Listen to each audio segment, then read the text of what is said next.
আজি আমি সকলোৰে বাবে গৌৰৱৰ দিন। যিটো ব্যৱস্থা আমি কথা পাতি আছিলো, আমি চিন্তা কৰি আছিলো যে চৰকাৰ জনমুখী হ'ব লাগে, ৰাইজৰ কাষ চাপিব লাগে,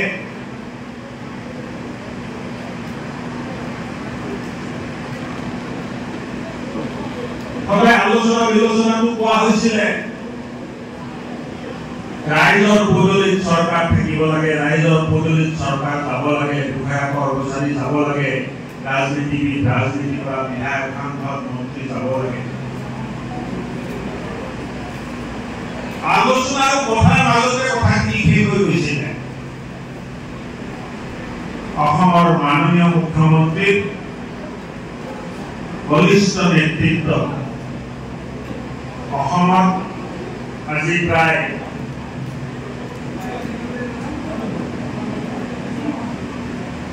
39খন জিলা, সমজিলা আজি আৰম্ভ হৈছে। তাৰ ভিতৰত দৰং জিলাৰো 2খন সমজিলা আছে, দলগাঁও আৰু চিপাঝাৰ। বহুতে ভাবিব পাৰে এই সভাত জ্যেষ্ঠসকলো উপস্থিত আছে আৰু লগতে হায়াৰ ছেকেণ্ডাৰী স্কুলৰ মৰমৰ ছাত্ৰ ছাত্ৰী উপস্থিত আছে। টেকনলজি ইণ্টাৰনেটৰ যুগত সম্পৰ্ক, খবৰ, সূচনা আনাটো, ইনফৰমেশ্যন আনাটো ডাঙৰ কথা নহয়। গ্ৰাছৰুটত ইমপ্লিমেণ্টেশ্যনৰ প্ৰক্ৰিয়া কি, গ্ৰাছৰুটত সাধাৰণ ৰাইজে এই বিকেন্দ্ৰীকৰণৰ ব্যৱস্থাৰ লাভ সদায় পায়। আজি মই গৌৰৱ অনুভৱ কৰিছো যে মোৰ হাতেৰে চিপাঝাৰ সমজিলা আয়ুক্তৰ কাৰ্যালয় মুকলি হ'বলৈ লৈছে। বৰষুণৰ কাৰণে মিটিংটোৱে ঘৰত আনিব লগা হ'ল, কিন্তু অহা দিনবোৰত মই ভাবো চিপাঝাৰ অসমৰ বাণিজ্য ব্যৱসায়ৰ এটা কেন্দ্ৰ হৈ পৰিব। যিটো ৰিং ৰোডৰ পৰিকল্পনা কৰা হৈছে তাত চিপাঝাৰ অন্তৰ্ভুক্ত হৈ আছে। কুৰুৱা আৰু নাৰেংগীৰ যিটো দলঙৰ পৰিকল্পনা কৰা হৈছে তাত চিপাঝাৰ অন্তৰ্ভুক্ত হৈ আছে। আৰু মই ভাবো যে দেখোতে দেখোতে চিপাঝাৰ আৰু গুৱাহাটী একেবাৰে গাত লাগি থাকিব বুলি আপোনালোকে কল্পনা কৰিব পাৰে।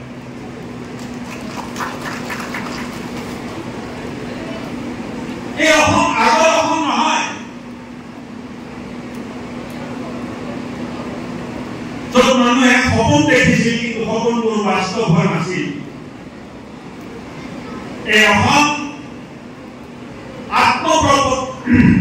আত্মপ্ৰকাশ কৰিব বিচৰা অসম। এই অসম নিজৰ ভৰিত থিয় হ'ব খোজা অসম। এই অসম নিজৰ সতি সন্ততিক আগুৱাই লৈ যাব বিচৰা অসম।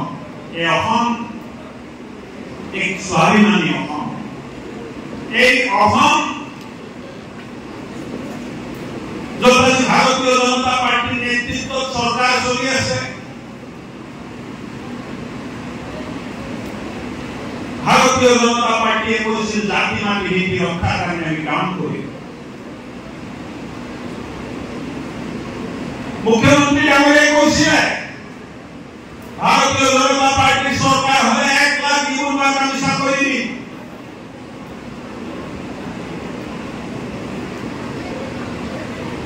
কোভিডৰ সময়ত মাইক্ৰ ফাইনেন্স লোন লৈ আমাৰ ৰাইজৰ ভণ্টিহঁত পইচা ঘূৰাই দিব নোৱাৰাৰ কাৰণে যিটো অৱস্থাত ভুগি আছিলে তাৰ পৰা মুক্তি দিম।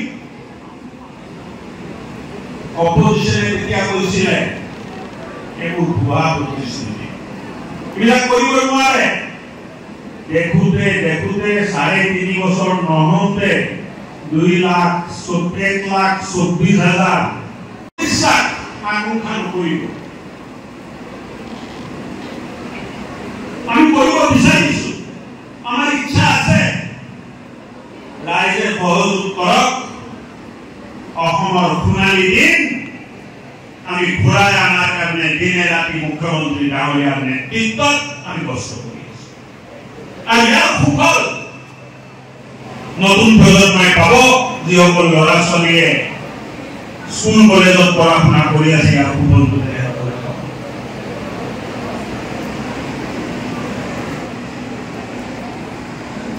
অসমক পিছুৱাই ৰখা, অসম যেন আগবাঢ়িব নালাগে, অসমত যে উন্নয়ন হ'ব নালাগে, তেনেকুৱা এটা পৰিকল্পনা চলি থাকে।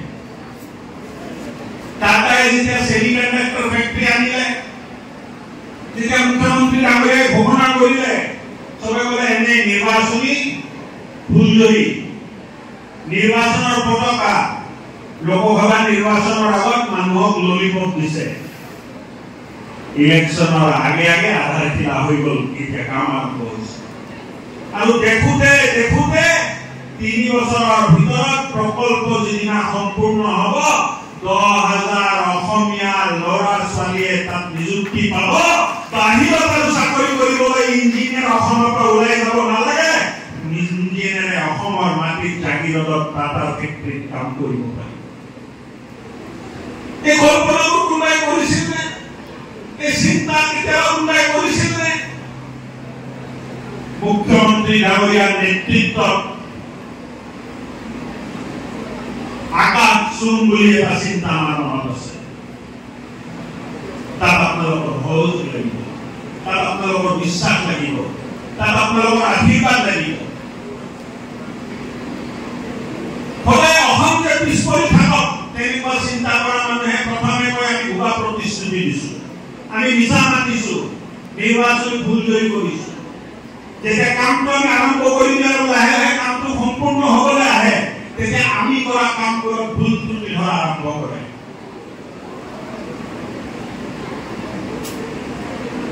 ৰাইজক কেনে বিপথত পৰিচালিত কৰিব লাগে এই কামবোৰ কৰে।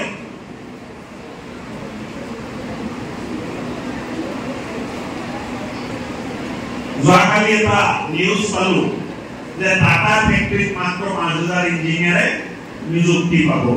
যেতিয়া মুখ্যমন্ত্ৰীয়ে ঘোষণা কৰিছিল তেতিয়াতো আপোনালোকে কৈছিল এইটো ফুলজৰি, এইটো কোনোদিন নহয়। এতিয়া হৈ গ'ল, তেতিয়া আমি কৈছো 10,000, আপোনালোকে 5,000 কৈছে। যিদিনা হৈ যাব 10,000ৰ বেছি হ'ব, তেতিয়া আপুনি ক'ব অসমৰ মানুহে চাকৰি পোৱা নাই। এটা চিন্তা, মই দল বুলি কোৱা নাই, এটা চিন্তা আছে যিটো অসমক পিছুৱাই ৰাখিব। এটা চিন্তা আছে যিটো আমাৰ উন্নয়ন দেখিব নোখোজে। এটা চিন্তা আছে যিটো আমাৰ ল'ৰা ছোৱালীৰ মুখত ভাত দিব নোখোজে। হাতটো ধৰি ৰাখিব। অসম যেন পিছুৱাই থাকিলে তেখেতসকলৰ মংগল, অসম পিছুৱাই থাকিলে তেখেতসকলে কি ফূৰ্তি পায় মই ধৰিব নোৱাৰো। কিন্তু এটা কথাই মঞ্চৰ পৰা চিবাজাৰৰে মঞ্চৰ পৰা মই ক'ব খুজিছো যে আপোনালোকে যিমানে চেষ্টা নকৰক, মুখ্যমন্ত্ৰী ডাঙৰীয়াৰ নেতৃত্বত অসমক 5খন শ্ৰেষ্ঠ ৰাজ্য কৰাৰ কাৰণে আমি ব্ৰত লৈছো, আৰু এই ব্ৰতটো আমি সম্পূৰ্ণ কৰিম বুলি মই কৈছো। চিবাজাৰ এক পবিত্ৰ ভূমি। ব্ৰিটিছৰ বিৰুদ্ধে এই ভূমিৰ প্ৰায় ৰণসংকাৰ হৈছিলে। কথাৰ ঘাটৰ ৰণ আমি পাহৰিব নালাগে। আৰু এই দেশ আজিও আমাৰ গাত আছে।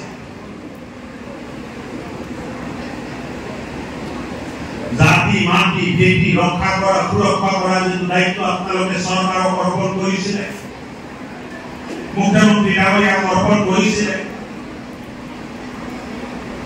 এই দায়িত্বৰ প্ৰতি বিশেষ আগ্ৰহ আছে আমাৰ। আজি অসমীয়া ভাষাই ধ্ৰুপদী ভাষা হিচাপে স্বীকৃতি পালে। বহুতৰ ভয় আছিলে অসমৰ ঘটা অনুপ্ৰৱেশে কেতিয়াবা ভাষাৰ প্ৰতি ভাবুকি আনিব পাৰে। আজি এই ভাবুকিটো আমি নোহোৱা কৰিলো।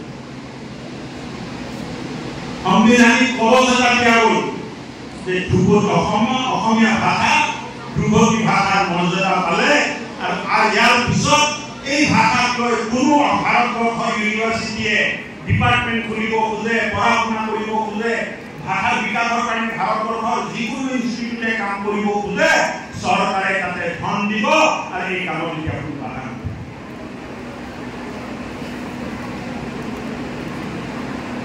আনবোৰে কথা ক'লে কাম নকৰিলে, কিন্তু আমি যিটো কওঁ সেইটো কৰি দেখুৱাওঁ।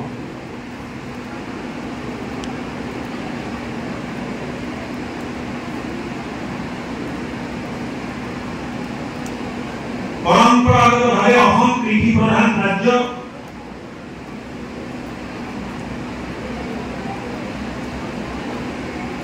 আপোনালোকৰ জনপ্ৰিয় বিধায়কে মোক কুৰুৱাত মাতি লৈছিলে জলসিঞ্চনৰ এটা প্ৰকল্প 1985 চনতে আৰম্ভ হৈছিল, কিন্তু পানী ওলোৱা নাই। আপোনালোকে জানি ভাল পাব, কুৰুৱা অঞ্চলৰ যদি কোনোবা আছে তেখেতসকলক সুধিলে আপোনালোকে গম পাব যে কুৰুৱা অঞ্চলত 1985 চনত আৰম্ভ হোৱা এই আঁচনিখন ডাঙৰ আঁচনি আছিলে, বিফল হৈছিলে, চলা নাছিলে। এক বছৰ আগত ধন মোকলাই দি গোটেই বৃহত্তৰ কুৰুৱা অঞ্চলত পানী দিয়াৰ কাৰণে এই আঁচনিটো সম্পূৰ্ণ কৰিছো। আৰু পৰমাণাক খোজোতে দাদাই মোক ক'লে যে এই কাম কৰাৰ কাৰণে গোটেই অঞ্চলত থলুৱা মানুহে ভূমিপুত্ৰসকলে ভালকে খেতি কৰিবলৈ পাইছে। অসমক আগুৱাই লৈ যাব হ'লে সৰু ডাঙৰ চব কাম আমি কৰিব লাগিব। অকল ডাঙৰ কাম কৰিলে নহ'ব, সৰু সৰু কামবোৰ আমি কৰিব লাগিব। অসমৰ ল'ৰা ছোৱালীয়ে সপোন দেখা আৰম্ভ কৰিব লাগিব। আৰু এই সপোনবোৰ বাস্তৱ হ'ব আমি সকলোৱে যেতিয়া একযোগ হৈ এই কামবোৰ কৰা আৰম্ভ কৰিম। আজি দৰং জিলাৰ চিপাঝাৰ সমজিলাৰ উদ্বোধন হ'ব। মই ভাবোঁ যে ভাৰতৰ প্ৰশাসনিক যিটো ব্যৱস্থা, এই সমজিলা বোলা কনচেপ্ট, এই বিধান, এই চিষ্টেমটো ভাৰতৰ কোনো ৰাজ্যত নাই। ব্ৰিটিছে আগবঢ়াই দিয়া ডিপুটি কমিশনাৰ কালচাৰ আৰু ইয়াৰ জৰিয়তে গোটেই ভাৰতবৰ্ষত প্ৰশাসনিক ব্যৱস্থা চলি আছে। অমৃতকালত ভাৰত যেতিয়া বিকশিত হ'ব বিচাৰিছে, লগত অসম বিকশিত হ'ব বিচাৰিছে। অসম কোনো কাৰণত ভাৰতৰ অন্য ৰাজ্যতকে, আন ৰাজ্যতকে আমি পিছ পৰিব খোজা নাই। আৰু এই কাৰণে সমজিলাৰ যিটো কনচেপ্ট অনা হৈছে, এই যিটো বিধান আৰু ব্যৱস্থা অনা হৈছে, এই ব্যৱস্থাটো হ'ল প্ৰশাসনক জনমুখী কৰা।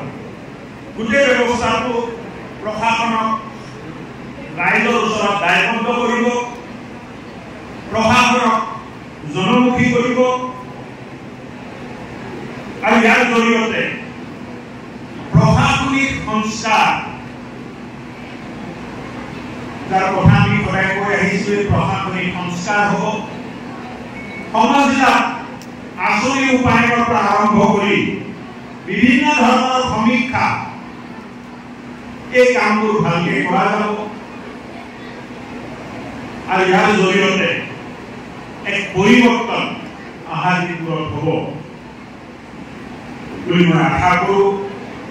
মোদী ডাঙৰীয়াই যিটো ফৰ্মুলা আমাক দিলে, reform, transform, reform, perform and transform, অৰ্থাৎ সংস্কাৰ কৰা,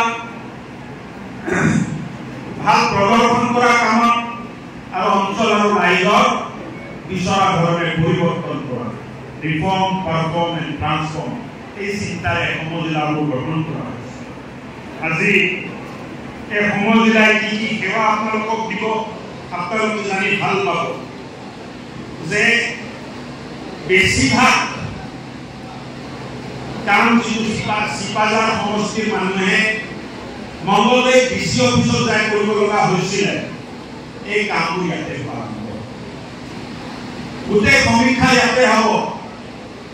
গোটেই সমীক্ষা বৈঠকবোৰ, পাৰফৰ্মেন্স বৈঠকবোৰ, মিটিংবোৰ, কাম কিমান হ'ল, কিয় নহ'ল, হৈছে যদি ভাল হৈছে নে নাই, গোটেই সমীক্ষাবোৰ এতিয়া চিপাঝাৰ সমজিলাৰ অফিচত বহি হ'ব, জিলা উপায়ুক্তৰ অফিচত যাব।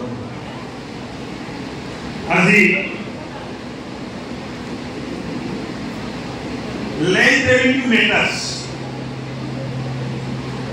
অৰ্থাৎ মাটিক লৈ যিখিনি কাম হ'ব গোটেই কাম এতিয়া ভূমি ৰাজহ যিখিনি কাম এই গোটেই কামখিনি ইয়াতে হ'ব। উন্নয়ন আৰু জনকল্যাণমূলক আঁচনিৰ ৰূপায়ণ সমজিলাৰ মাধ্যমত হ'ব। Registered power exercising authority under the criminal procedure CPC আৰু ভাৰতীয় নাগৰিক সুৰক্ষা সংহিতা ইয়াৰ পৰিচালনাও সমজিলাৰ পৰা হ'ব। অৰ্থাৎ মেজিষ্ট্ৰেট পাৱাৰ সমজিলাই আয়ুক্তৰ হাতত থাকিব, যিটো এটা ডাঙৰ প্ৰশাসনিক ব্যৱস্থা। প্ৰশাসনিক ক্ষমতা ক'লো, দণ্ডাধীশৰ ক্ষমতাটো ক'লো। পঞ্চায়ত আৰু গ্ৰাম্য উন্নয়নৰ কামৰ কাৰণে আৰু জিলা উপায়ুক্ত তাত যাব নালাগে, সমজিলাতে। দুৰ্যোগ ব্যৱস্থাপনা বানপানীৰ সময়ত DC অফিচত যাব নালাগে, এই অফিচত ৰাজ সাহায্য বিতৰণ সমজিলাৰ পৰাই হ'ব। খাদ্য আৰু অসামৰিক যোগান বিভাগ সমজিলাৰ পৰাই চলিব। আবকাৰী বিভাগ ইয়াৰ পৰাই চলিব।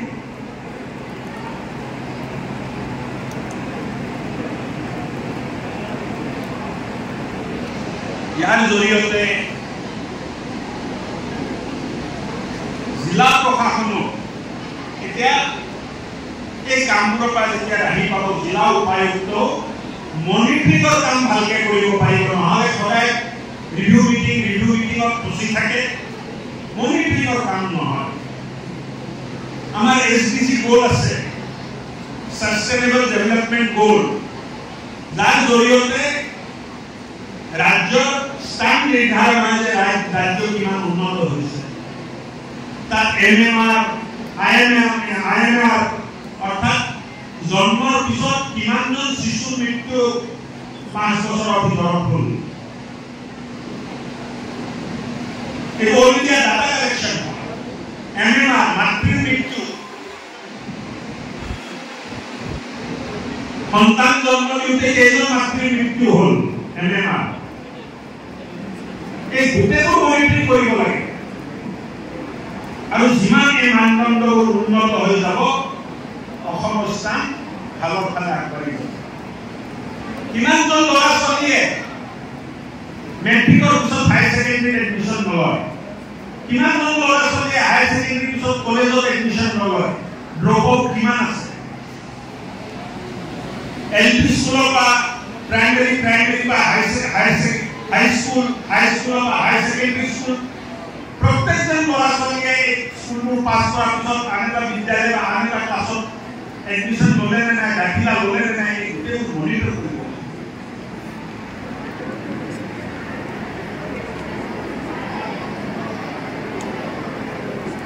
অৰুণোদয় আঁচনি যোগ্য হিতাধিকাৰীয়ে পাইছে নে নাই, মিড ডে মিল স্কুলত দি আছে নে নাই, আংগনবাড়ী চেণ্টাৰত খোৱাটো ভালকে দিয়া হৈছে নে নাই, অংগনবাড়ী কৰ্মী প্ৰত্যেকটো জেগাত গৈছে নে নাই, এই গোটেই ব্যৱস্থাপনাটো মনিটৰিং কৰাৰ কাৰণে জিলা উপায়ুক্তৰ হাততো এতিয়া যথেষ্ট ক্ষমতা থাকিব। সমজিলাও মনিটৰিং কৰিব, DC অফিচো মনিটৰিং কৰিব, ক্ষমতাৰ বিকেন্দ্ৰীকৰণ হ'ব। আৰু যাৰ জৰিয়তে ফল কোনে পাব, ভাল ফল পাব কোনে, ভাল ফল পাব চিপাঝাৰ অধিকাৰী। আপোনালোকৰ সমষ্টিৰ কাৰণে সৌভাগ্যৰ দিন যে আজি সমজিলা ইয়াত মুকলি হৈ আছে। অহা দিনবোৰত এক পৰৱৰ্তীত চিপাঝাৰ আমি চাবলৈ পাম।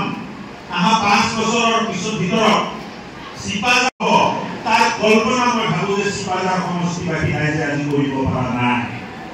এই ৰিং ৰোড হোৱাৰ লগে লগে বিভিন্ন ধৰণৰ প্ৰকল্প, বিভিন্ন ধৰণৰ উদ্যোগ এই অঞ্চলত আহিব। ইয়াৰ জৰিয়তে এই অঞ্চলৰ অৰ্থনৈতিক ভিত্তি মজবুত হ'ব, নিবনুৱা সমস্যা সমাধান হ'ব, গুৱাহাটী মহানগৰৰ গাত আপোনালোকে লাগি যাব, এই দলং ধৰোঁতে হওঁতে 3 বছৰ লাগিব 4 বছৰ লাগিব এই পৰৱৰ্তীটো চিপাঝাৰ আমি চাবলৈ পাম আমাৰ জনপ্ৰিয় বিধায়ক পৰমানন্দ ৰাজবংশী ডাঙৰীয়াৰ নেতৃত্বত তেখেতে লাগিয়ে থাকে পৌৰসভাত মিটিং কৰিব লাগে জলসিঞ্চনৰ প্ৰকল্প ল'ব লাগে এই তেখেতৰ যিটো ৰাইজক সেৱা কৰাৰ হেঁপাহ এই হেঁপাহটোৱে এজন জনপ্ৰতিনিধিক জনপ্ৰিয় জনপ্ৰতিনিধি বনোৱাত সহায় কৰে আপুনি যেনেকৈ কৰি আছে দাদা তেনেকৈ লাগি থাকক আমি আপোনাৰ লগত আছোঁ লাগি চিপাঝাৰক এক উন্নত মানদণ্ডৰ সমষ্টিত আপুনি পৰিৱৰ্তিত কৰিব লাগিব অহা দিনবোৰত অসম যদি 5 নম্বৰ তালিকাত ভিতৰত অন্তৰ্ভুক্ত হ'ব লাগে চিপাঝাৰ অসমৰ শ্ৰেষ্ঠ 5টা সমষ্টিৰ ভিতৰত অন্তৰ্ভুক্ত হ'ব আৰু দাদাই বিচৰা ধৰণে সহায় সহযোগ কৰিবলৈ মন্ত্ৰী হিচাপে আমি প্ৰস্তুত আছো আপুনি আগবাঢ়ক চৰকাৰ আপোনাৰ লগত আছে সমৰ জিলাৰ লগতে এতিয়া বিভিন্ন কাৰ্যালয় ইয়াত আহিব জানুৱাৰী মাহৰ প্ৰথম সপ্তাহত অতি আধুনিক এক সমৰ জিলা কাৰ্যালয় স্থায়ী কাৰ্যালয়ৰ আধাৰশিলা হ'ব আৰু দেখোঁতে কাৰ্যালয় সম্পূৰ্ণ হ'ব মই নিজে আজি গৌৰৱ অনুভৱ কৰিছোঁ যে ইতিহাসত এই দিন অংকিত হৈ ৰ'ব যে আজিৰ দিনাই চিপাঝাৰত এক ডাঙৰ প্ৰশাসনিক পৰিৱৰ্তনেৰে ক্ষমতাৰ বিকেন্দ্ৰীকৰণেৰে সমৰ জিলা আজি আৰম্ভ হৈছিল আৰু মোৰ হাতেৰে এই কামটো হোৱাৰ কাৰণে মই নিজক গৌৰৱান্বিত অনুভৱ কৰিছোঁ যে ইতিহাসত আজি আপোনালোকৰ কাৰণে মোৰ নাম এটা লাইনত থাকি যাব যে ময়ো যেতিয়া এই কাম আৰম্ভ কৰিছিলোঁ আপোনালোকৰ লগত আছিলোঁ বহুত ধন্যবাদ চিপাঝাৰৰ মংগল হওক আপোনালোকৰ মংগল হওক আৰু মোৰ মৰমৰ ছাত্ৰ ছাত্ৰী আছে তোমালোকে কোনো ধৰণৰ কুণ্ঠাবোধ নকৰি যিটো সপোন দেখিবাই সপোনক বাস্তৱ কৰাৰ কাৰণে চেষ্টা কৰিবা চেষ্টাৰ অবিহনে কষ্টৰ অবিহনে ত্যাগৰ অবিহনে সততাৰ অবিহনে কোনোদিন কোনো মানৰে শ্ৰেষ্ঠতা লাভ কৰিব পৰা নাই অকল পঢ়া শুনা কৰিলে নহ'ব পঢ়া শুনা কৰাৰ লগতে সততা নিষ্ঠা কষ্ট আৰু ত্যাগ এও তোমালোকক স্বীকাৰ কৰিব লাগিব তোমালোকৰ কাৰণে আধুনিক অসমৰ নিৰ্মাণৰ আমি ব্ৰতী হৈ আছোঁ আমি যিখিনি কাম কৰিম তাৰ সুফল তোমালোকে পাবা এইকাৰণে তোমালোকৰ দায়িত্ব হ'ল ভালকৈ পঢ়া শুনা কৰি এক গৌৰৱশালী গৰিমাময় অসমক নেতৃত্ব দিয়াৰ কাৰণে তোমালোকে সাজু হোৱা যে এই গৰিমাময় এই প্ৰগতিশীল এই স্বাভিমানী অসমক আমি আৰু আগুৱাই লৈ যাম তাৰ ব্ৰতী হৈ তোমালোকে আগবাঢ়া তোমালোকৰ ওচৰত মোৰ সম্পূৰ্ণ আশীৰ্বাদ আছে ঈশ্বৰে মংগল কৰক মাতি আনি ইয়াত দুআষাৰ ক'ব দিয়াৰ কাৰণে আপোনালোকক ধন্যবাদ দি আনুষ্ঠানিকভাৱে চিপাঝাৰ সমৰ জিলা হ'ল বুলি মই ঘোষণা কৰিছোঁ।